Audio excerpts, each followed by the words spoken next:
good morning, good afternoon, or good evening, whichever the case it might be. Receive a warm greeting from this point of Florida, the Central Baptist Church of Kissimmee,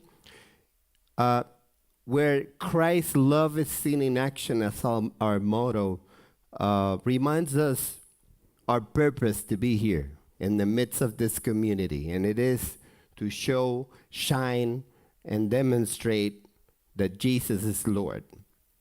And we thank you, we thank the Lord for having this time with you in the midst of any situation. Have this time where you and I, we can come together and study the word of the Lord. And it is my prayer that through this time together, you and I, we receive the nourishment of the gospel of Jesus Christ, which is going to drive us through the next week or the next days that we go about. And in this season, we've been studying the parables of Jesus contained in Mark, Matthew, and Luke. And on the last occasion, we were talking about the parable of the wheat and the tares. And it's a window to what's going to happen in the end of times. This parable, as Jesus explained it, it's about the day when he's going to come back to reign and put all things in order. And the angels, upon his command, will separate the citizen of the kingdom from the citizens of this age. He said so, to be thrown in the fire that will never quench. It's a type for the lake of fire. And the wheat is going to be taken to the Lord's barnyard, where they're going to be preserved forever and enjoy with the master. And it's a beautiful parable that opens our eyes to what's going to happen in the future. And today we're going to study the parable of the unfaithful steward. It's parable number 5 in this series. And we're going to base our teaching today in Luke chapter 16, verses 1 through 13. The word of the Lord reads like so. He also said to his disciples, there was a certain rich man who had a steward, and an accusation was brought to him that this man was wasting his goods. So he called him and said to him, what's this that I hear about you? Give an account of your stewardship, for you can no longer be steward. Then the steward said within himself, what shall I do? For my master is taking the stewardship away from me. I cannot dig. I'm ashamed to beg. I have to resolve what to do, that when I'm put out of my stewardship, then they may receive me into their homes. So he called every one of his master's debtors to him, every one of them, and said to the first, how much you owe my master? And he said, 100 measures of oil. So he said to him, take your bill and sit down quickly, and write 50. Then he said to another, out of the many, another,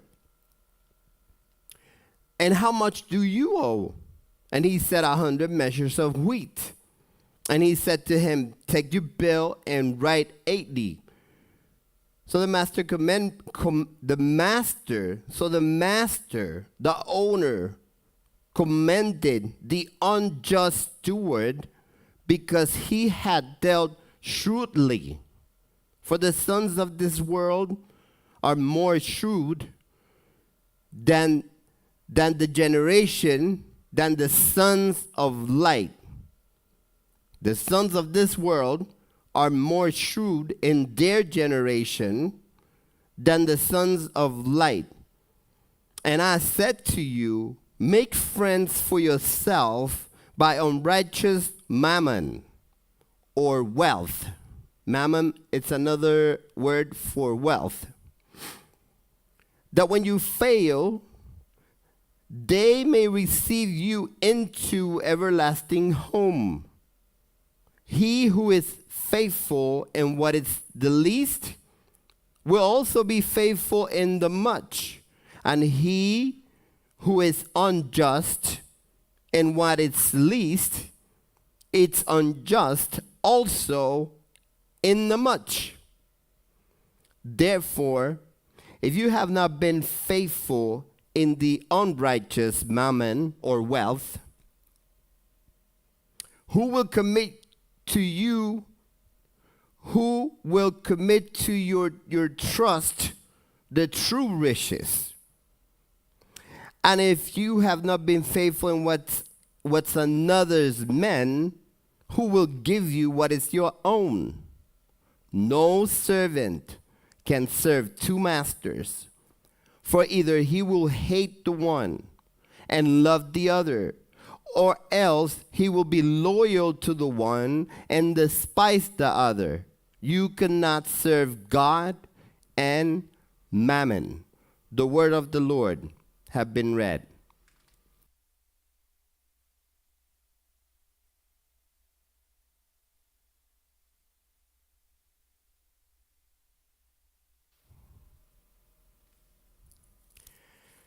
This is an astonishing story.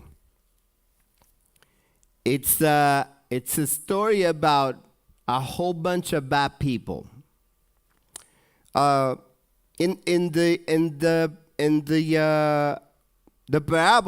parables that we can read in the Bible, they were all given by the Lord. No one else in the Bible registered the use of this teaching style. And there's about 40 parables, and they're all in Mark, Matthew, and Luke. John did not register any parables. John, it's geared to show signs. And this is why 60 years after the account of this book, the Gospel of John, 60 years after he received the revelations. And this is why we have this window to eternity through this book. And as we've been studying these parables of Jesus, and at the beginning we were explaining that the parables had a double use. The parables were a judgment in reality for the rejection of the Pharisees. The Pharisees started rejecting the teaching of the Lord, and he stopped preaching openly because they will come and they will reject and they will block and they will misinform and they will contend. So he changed the style and he started teaching in parables. Parables are teachings, they go alongside a reality. And for the believers, for the ones who have ears to hear, the parables were pearls from heaven, was light to their understanding. But for the unbelievers, parables were crazy things. For the Pharisees, they were talking nonsense. But for the believers, for the tender heart, for those who had ears to hear, for the citizens of the kingdom, these are pearls from heaven. And it was pearls from heaven for them in first century Judea, and it's pearls from heaven for us in the 21st century here in the United States. And the parables are designed by Jesus to help only believers. Only. Because the unbelievers do not understand the parables. For them, this is craziness. It says so in the Bible. The parables are designed for believers. Look at what it says in 1 Corinthians chapter 2, verse 14. But the natural man, the fallen man, does not receive the things of the Spirit of God, capital S, capital G. For they are foolishness to him. To him who? To the natural man. To the man who's fallen. To those who are rejecting the understanding that comes from above. Nor he know them, because they are spiritually discerned in the Spirit. The spiritual man receives the parables and sees the value of it in here and in eternity. So the parables are just for believers. Which kind of hearer are you? Are you the ones who have ears to hear? Or are you just a person looking for entertainment? Those are the things you have to confront yourself with so that you can identify which one you are and which one you want to be. Now, this parable had to do with money. And money and the way people uses money. And as we explained before, these parables, they go alongside a reality. Even the word in geometry, parable, it's a geometrical figure in the shape of the letter U, and it's perfectly symmetrical on the north and on the south. The parables are stories that go alongside with reality. They're plausible. You could believe it. You can associate to it. And this one has to do with money. Because, money is very important. It was very important there in first century Judea, and it's important to us today. And there's nothing less spiritual about that, and there's nothing carnal about it, because we exist in a society in which exchange of goods is necessary to exist. Somebody says that if you live 80 years, you spend 50 years just thinking about money. I believe that's true. Because in life today, everything depends on exchange of goods. We make ends meet through exchanges. We work. We invest our time in an entity, a corporation. We receive our salary for it. That's an exchange. And this exchange, it's the lifeline. This is how the Lord allows us to subsist in this world, through exchanges. It's money that is generated in this world, and this world is fallen. So if I'm a Christian and I'm using money from this fallen world, I'm a Christian using fallen money. But I have to use it. The Lord knows it. Now, every single one of the characters of this story, all of them are crooked. That's the commonality. They're all reckless with their financial commitments. That's why I said crooked, because one way or another, their finances are crooked. I'm going to tell you what I mean. The steward, the bad steward, wasted somebody else's goods.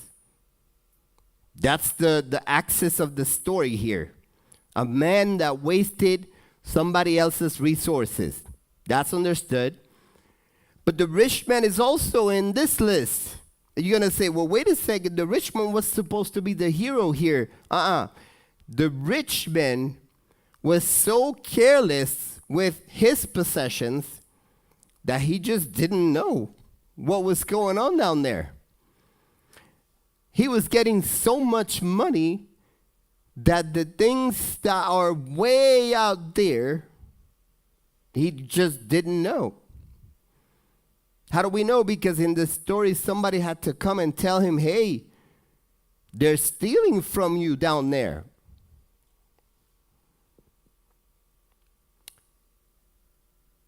And this is the reality today. The more money you have, the less you care about the quarters and the pennies and the nickels. It happens to us. And it happens to people like Donald Trump. Think about it. You, like me, and probably a whole bunch of people that are listening right now, you got to have a coin jar somewhere. Coin jar that when you're doing laundry or you're taking off your clothes, just put that coin in there and forget about it. And you don't care about the coin jar until it's necessary. Then the coin jar becomes something very important to you. That's what happened to this rich man. He had so much money that he forgot about the nickels and pennies, and the nickels and pennies were being enjoyed by the bad steward. And that's what's going on here. This is why the rich man is in this list. And we don't have to talk about the debtors. They were just not paying their bills. They were unfaithful. They were as unfaithful as the steward. So from the interaction of these three types of people, bad people, it's bad people giving us a good example because the Lord's going to give us a good teaching over the interaction of these people.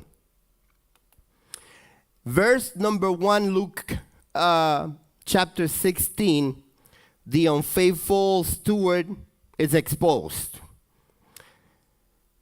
It says, the Bible says, he also said to his disciples, Jesus talking to his disciples. How do we know? Because he and his, they capitalize. There was a certain rich man who had a steward, and an accusation was brought to him that this man was wasting his goods. Rich man. A rich man had a steward. A steward is another word for manager. Remember, these stories, they go hand in hand with reality. The Lord is talking about something that the disciples know about. A steward, it's a manager. It's a person that runs the operations of the owner of a branch. The operations of that branch belongs to the owner, but the owner entitles a manager that's going to operate that branch on his behalf. Just like the banks that we have today. Banks, you go to a branch, well, they're about to disappear because everything's online now. But you can still go to a branch, and in a branch there's a manager. That manager is entrusted for the operations of the day to the bank. And this is a steward. Now the steward of a rich man and a statesman, there were plenty in first century Judea. There was a sector in Jerusalem that it was just for them. The stewards for the statesman, they enjoy all the things of the masters in that place. They will live a lavish life in the estate of the master. of the rich man enjoy a very comfortable financial status, the manager. The term steward in the Greek kino translate oikonomos. This word literally means the law of the house. Whatever he says, go. He will rule the branch on behalf of the owner. He will manage the land, the crops, the goods. He will also manage the debts. If the rich man owes somebody, this man will extract from the treasures of the rich man. If he didn't have locally, he will go and call and say, hey, rich man, we owe this man this much and I don't have liquid. Can you send some more? And he will pay. He will disburse the resources, the food, the shelter, the salary for everybody that's working in that state and it's living in this state. So this man was very important. In the same way, us, you, me, every single one of the human beings, we have been given things by God that we have to administer and manage and steward. And you probably say, I'm not a rich man. Well, some people have a house that they lived in. Oh, but it's not mine, but you still have to steward that house. It's the space that the Lord's allowing you to live in. Some have to steward a family, children, spouse. Some have to steward riches. There will be someone out there that's going to say, Pastor, I have none of that. What about your life? Every second of your life that you have, it's something, a treasure that the Lord's giving you, allowing you to live, that you have to steward the right way. So we all have to do this duty the right way. And look at what it says, that an accusation was brought to him that this man was wasting the goods. And the word accusation in the Greek, it's pronounced diabolo. This is where we get the word diabolical.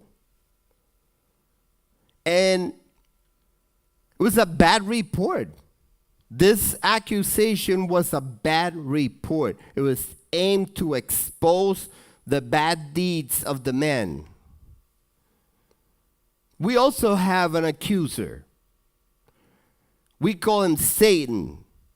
It's the devil, diabolo, the accuser, the devil. And the accuser accused believers day and night in front of God. It said so in the Bible. Accusations about how bad you've done, how bad of a human being you are, because it's a constant reminder of things that if you're a believer, if you're a Christian, if you're a citizen of heaven, the Lord had already forgiven those things. And if you have sinned after that, you have an advocate in Jesus Christ that will go and cleanse you again. This is why he told Peter, you need to come and let me wash your feet, and your feet only, for you are all cleansed. But the feet is the one the only part of the body that touches the ground, the filthy ground. It's a symbol that we are going to walk through in life, and we are going to get in situation in which we are unfortunately going to sin one way or another. And every time we sin, being a believer, the devil accuses us in front of the Lord. It said so in the Bible. Look at what it says in Revelation.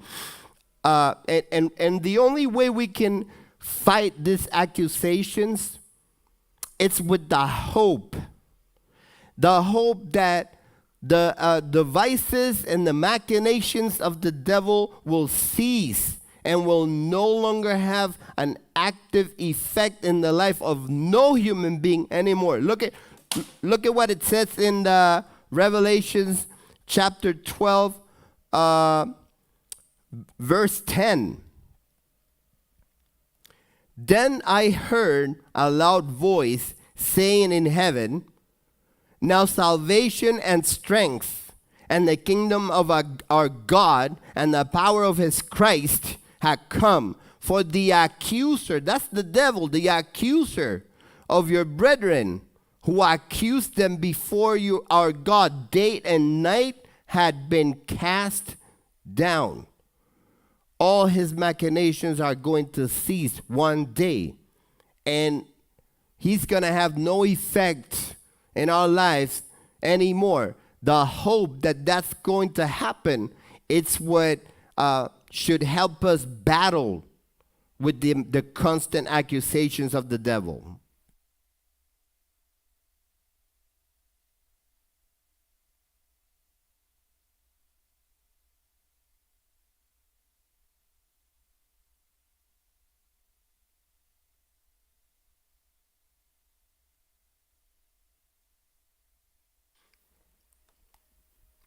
Luke chapter 16, verse 2.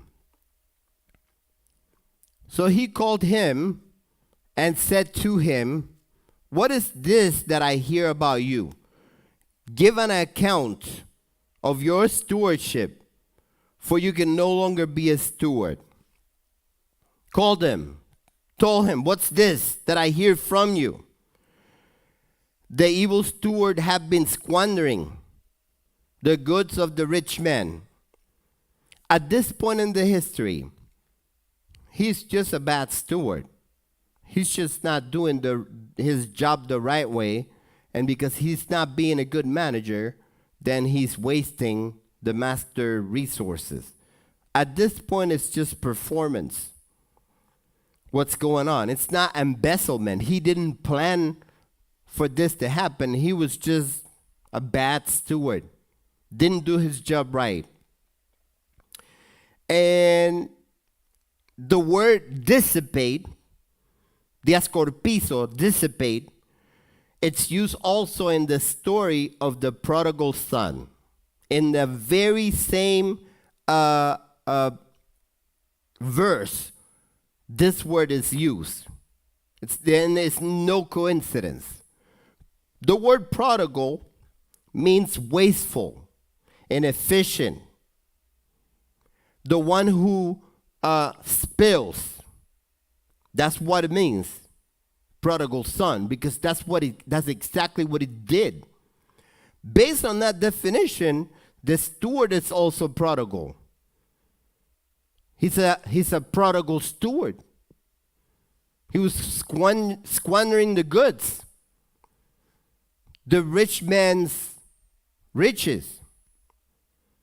And he was soon to be held accountable. Give an account, for you can no longer be a steward. In the words of Donald Trump, you're fired. Giving an account, it's something that we all going to have to do in front of the Lord one day.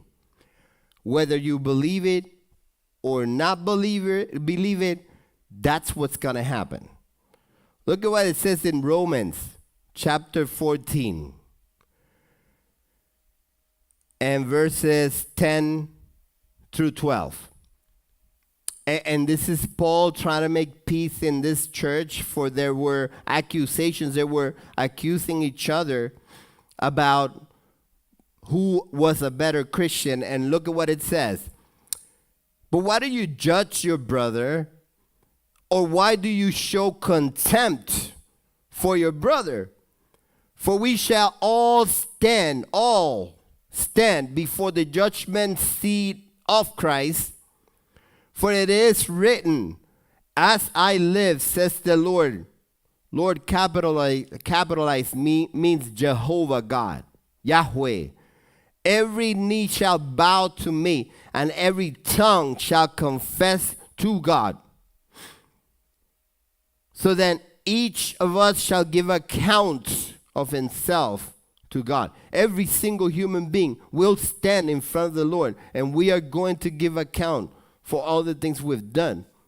The only difference is that if you trust Jesus, he's going to be your advocate. He's going to be for you. You will no longer be in the judgment court. You're going to be with the redeemed. In heaven, heaven's going to be filled with sinners, repented ones, sinners that repented. No good people in heaven. Good people, they don't need heaven because they're good. They don't need redemption. Sinners need redemption. So we all going to be accounted. We're going to be held accountable for everything we've done. Who's going to stand next to you? It's the difference. Jesus is the way. He's the advocate. He's the one that could completely blot out your debt in front of the righteous God, the one that cannot bend the law. And we already broke the law. If you broke one of the commandments one time in your life, you're already guilty, just like I was. That's why I got to held on to Jesus for salvation. For salvation of what? What is he saving me of? He's saving me of the Lord's wrath. Hard thing it is to fall in the hands of a living God, says the Bible. So, give account. Give account of what you've done. The owner wants a very minuscule account of all his losses. And the steward already know his doom. He lost the job. And therefore the bad steward had to go back with a plan. He had to go back with a plan. He had to go back with a plan in mind that would allow him to, out of this horrible position he's in, to get out with the upper hand. Luke chapter 16, verse 3 and 4. Then the steward said within himself, "What shall I do? For my master is taking the stewardship away from me. I cannot dig, and I'm ashamed to beg. I have resolved what to do, that when I am put out of the stewardship, that they may receive me into their houses." Then the steward said within himself, he was talking to himself. He began a monologue, started talking to himself about what are my alternatives. His lifestyle is about to change. Everything that he owns and have is about to be impacted by this harsh blow to his lifestyle. He's losing the job. Not only that, he's losing his house because he was living for free in the state of the rich man. His personal lifestyle is about to suffer a serious impact. He needs to devise a plan where he can remain in the same income status and in the same reputation. Not only that, he needs to find a job, a workplace that maintain him in the same status when he loses his job. And look at what he says. I cannot dig, and I am ashamed to beg. This is a proud white collar worker. He doesn't want to do a service job. He doesn't want to do anything that's arduous. He doesn't want to lower himself to that category. Nevertheless, he doesn't want to be beneath that neither. He doesn't want to be begging in the streets neither. He has to devise a future that secures his status, that provides everything he needs to maintain his social position. He needs to still go to the social functions that he used to go to. He needs to have a white-collar job that will allow him to keep making the same salary. And then he resolved something to do. That's his eureka moment. His light bulb went off. Brilliant idea. He said, I gotta find somebody who received me. But when the community knows that I'm such a bad steward, who's gonna allow me in? Who's gonna give me a job?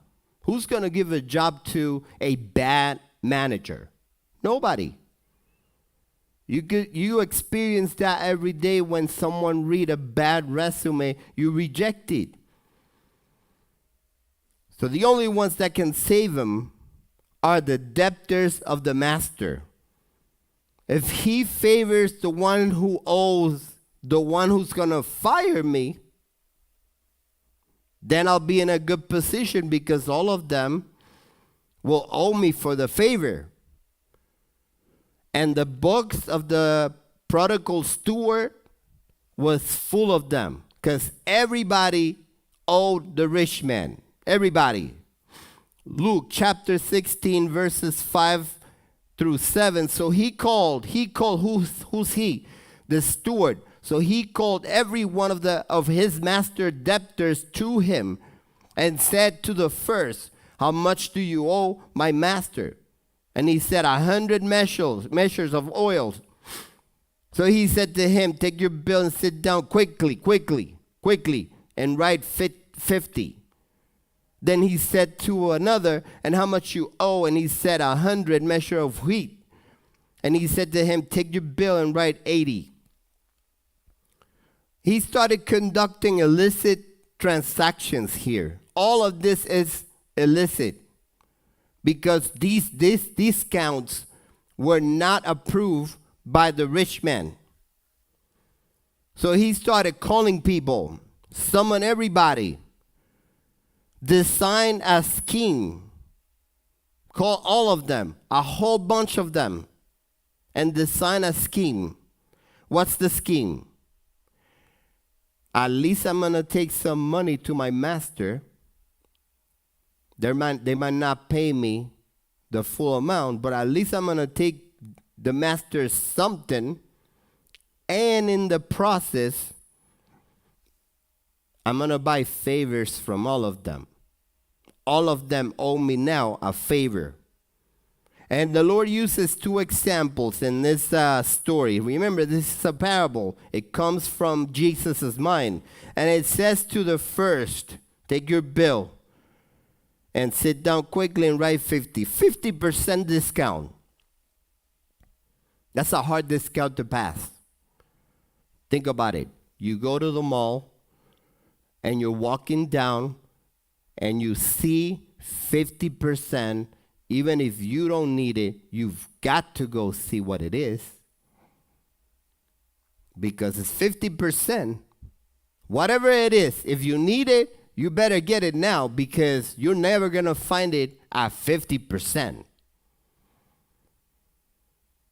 I'm sorry to say, but female have the eye for that. Even when they don't need it, they have to go because at some point, they're gonna need it, and sometimes it's a waste because you buy it at that point and you don't use it until you do, and when you do use it, now the price have gone that much down. But anyways, The logic here is that he got 50% discount. 50% discount. Hard discount to pass by. And then he called the second one. The second one says, I owe him this much. And he got a discount of 20%. 20% is a good discount. Still, let me tell you, the 50% from the first one, he owed 100,000 gallons of oil, which is equivalent to 3 years of salary of only one Olive Grove worker. Only one. And it takes 150 olive trees. It takes 1 year of harvest of olives to produce that kind of oil. It was a big, big debt. And he got 50%. And he said, hurry, hurry. Sit down quickly. Because, scammers and thieves, they work quickly. Here, sign, and go. And the one who owes didn't ask. The 50% guy discount did not ask, hey, is the master okay with this discount? No, because he doesn't care. He wants the discount. The other one with the 20 wanted the discount too. Now this one owed 32,000 pounds of wheat. This amount requires 100 acres of wheat, about 10 years to collect that much. And he got a discount of 6,400 pounds of wheat. Good discount too. At this point of the story, the steward is openly stealing from the master. Remember, before I told you that it was just bad performance, but at this point he's scamming, because he's skimming from the top to buy favors for himself.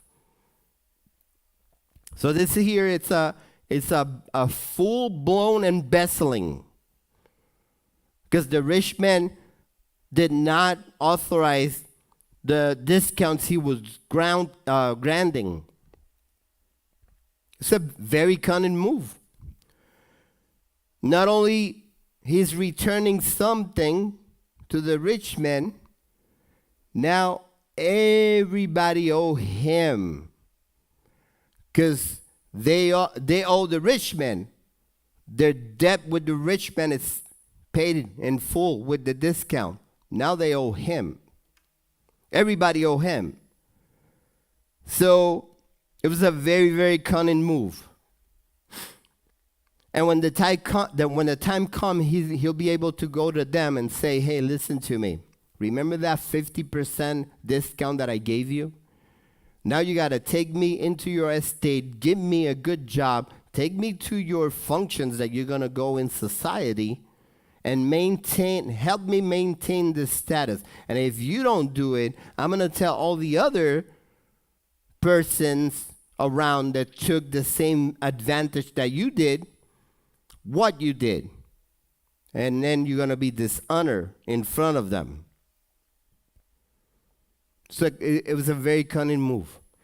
Luke chapter 16, verse 8. So the master commended the unjust steward because he had dealt shrewdly. For the sons of this world are more shrewd in their generation than the sons of light. The master commended the unjust steward because he had dealt shrewdly. Shrewdly, pronimos in Greek, means cunning, means prudent, means that one who prevents things by studying the possibility. The steward carefully took advantage of the last chance he had to come out of the with an upper hand in the middle of this awful position. By granting discounts, he indebted everybody to him. Everybody was indebted. Out of gratitude or out of coercion, somebody was going to help him. And the Lord says that the sons of this world are more shrewd than the son of light. The sons of this world are those who do not have their eternal future resolved. They are the ones who thirst for the temporal things. Sinners who had no regard for eternal things. And the sons of light are the citizens of the kingdom of heaven, redeemed, who continue to live in this world that's fallen, perverse, and unjust. And the point here of Jesus is clear. These people are after the temporal things, and they do transactions with each other this way, cunningly, for the things that are temporal of this world. Don't you think we should be more careful about the eternal things too? Have that thirst for the eternal things? Look at what it says. Luke chapter 9. And I said to you, make friends for yourself by unrighteous mammon or wealth, that when you fail, they may receive you into the everlasting home.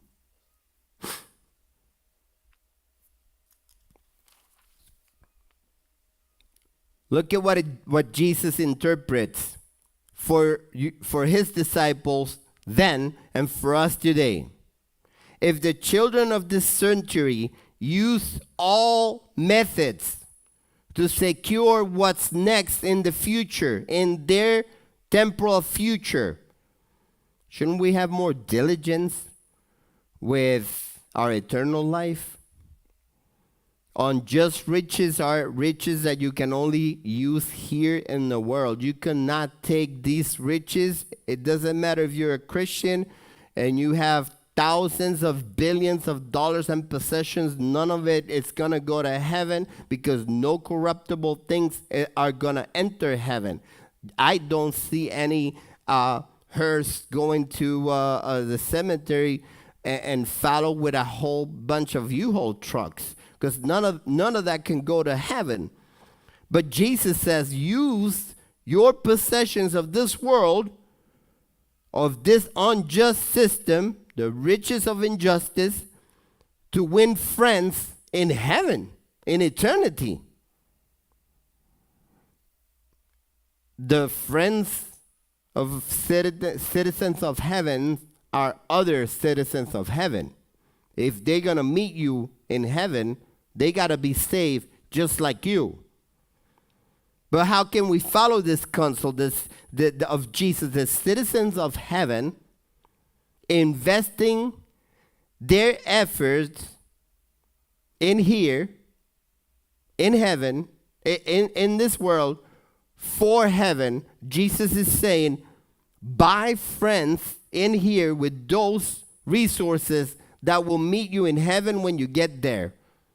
That's confusing, because my riches cannot go in heaven. How can I do that? How can I take the riches of injustice and deposit them in heaven? Buy friends that are going to welcome me in heaven. And the answer, Jesus said it. Invest your surplus in kingdom endeavors. Invest in those who are proclaiming the unadulterated gospel of Jesus. Those who are leading others to Christ. Invest in those who are training preachers, evangelists, teachers of the word. Invest in what serves to solve the eternal problem of humanity. Some can invest, some cannot. But if you are one of those that have a surplus that you could invest in heaven. Now make sure they're not false teachers and false prophets. Make sure they're not Hinds and Copelands and Duplantis and Moores and all these people that are just after your money. Make sure they're true gospel preachers before you send any kind of money. Luke 16, chapter 16, 10, 12. Listen, it's not about having money. It's about faithfulness. He who is faithful in what's least, it's also going to be faithful in the much. And if you are unjust or unfaithful in the least, you're also going to be unfaithful in the much. And therefore, if you have not been faithful in the unrighteous mammon or wealth, who will commit to your trust the true riches, which are the ones that are eternal? And if you have not been faithful with what is another man's, who will give you what is your own?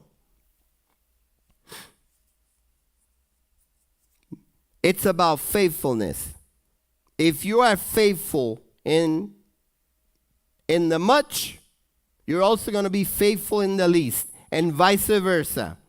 And if you are unfaithful in the least, some people say, I'm waiting to win the lottery and then I'm going to be, that's not true, because if you're unfaithful in the least, then you're going to be unfaithful in the much. I don't say that. Jesus just said it. So the amount you own is not the problem. Our character is our problem. Our commitment is our problem. And it's about our priorities.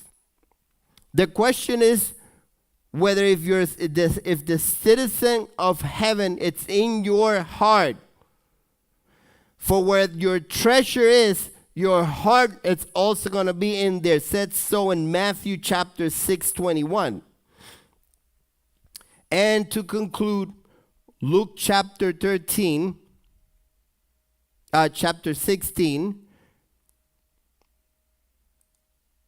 and verse 13. No servant can serve two masters, for either he will hate one and love the other, or he will be loyal to the one and despise the other. You cannot serve God and mammon. No servant can serve two masters. Having two masters is not like having two jobs.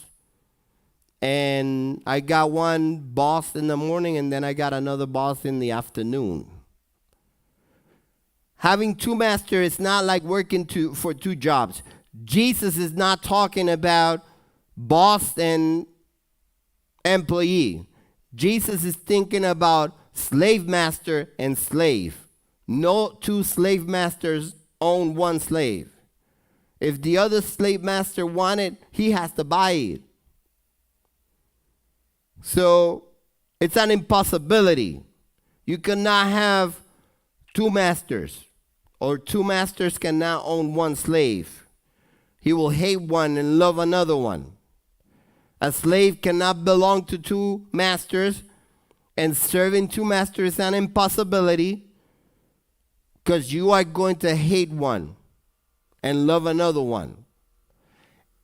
People said, I love God sometimes, but their thirst for the riches put them and expose them about who's truly their God. You cannot serve the riches and God at the same time. The riches cannot possess you. It's what it says here. And some people think, well, I don't have riches, I'm poor, so I don't have to think about these things. The Lord's not talking about having the riches. The Lord is talking about being possessed by the riches. Greed, it's a sin that rich or poor can commit. They both have the same potential to do the same sin. Some people think that they can serve two gods at the same time. They can't. When a man without Christ owns a lot of riches, and it's after the riches, and you ask him how much more is more, the answer is a little bit more. It's always a little bit more. A man without Christ with a lot of money has the potential to become hardened in his heart.